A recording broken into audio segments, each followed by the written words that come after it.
प्रभारी प्राचार्य महोदय एवं उपाचार्य महोदया एवं समस्त विद्वान शिक्षक गण एवं मेरे मित्रों, आप सभी को संविधान दिवस की हार्दिक शुभकामनाएं।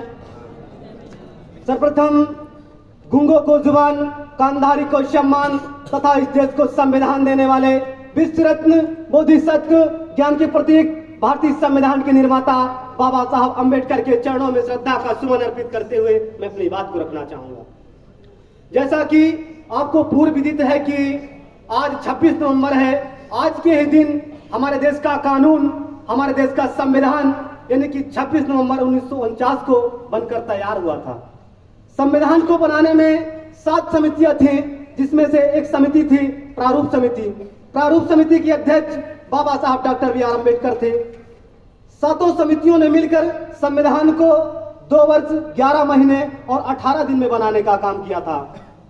बाबा साहब डॉक्टर बी आर अम्बेडकर ने दुनिया के बड़े बड़े ममालिक का सफर करके दुनिया के तमाम देशों के संविधान को पढ़कर जो अच्छे अच्छे एक्ट थे, जो अच्छे अच्छे कानून थे, उसको भारतीय संविधान में लिखने का काम किया, ताकि इस मुल्क के लोग, ताकि इस देश के लोग अमन और चैन की जिंदगी को गुजार सके। और बाबा साहब डॉक्टर बी आर अम्बेडकर ने सर्वप्रथम भारतीय संविधान में लिखा कि all Indian person are equal to the Indian constitution, यानी कि संविधान की नजर में सभी बराबर हैं, कोई छोटा कोई बड़ा नहीं है, कोई पैदाइशी एतबार से बड़ा नहीं होता, किसी को ऊपर वाले ने बनाकर नहीं भेजता कि यही पीएम बनेगा, यही सीएम बनेगा, यही मुखिया, यही विधायक, यही एमपी एमएलए बनेगा, नहीं। बाकी अगर कर्म अगर अच्छा हो तो इंसान भले ही छोटे तबके से बिलोंग करता हो, लेकिन वो बहुत बड़ा होता है।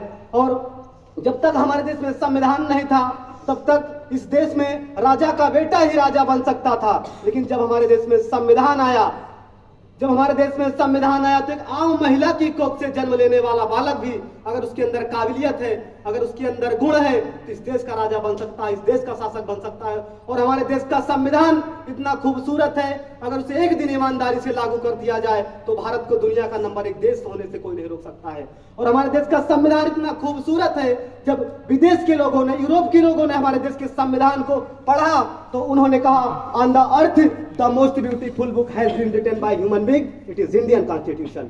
और मैं अपनी एक बात को बताकर अपने वाणी को विराम देना चाहूंगा कि जो बदला ना जा सके उसे एहसान कहते हैं, और जो सबको बदल दे उसे इंसान कहते हैं। और किताबें तो बहुत लोगों ने लिखा, लेकिन जिसे बाबा साहब ने लिखा उसे भारत का संविधान कहते हैं।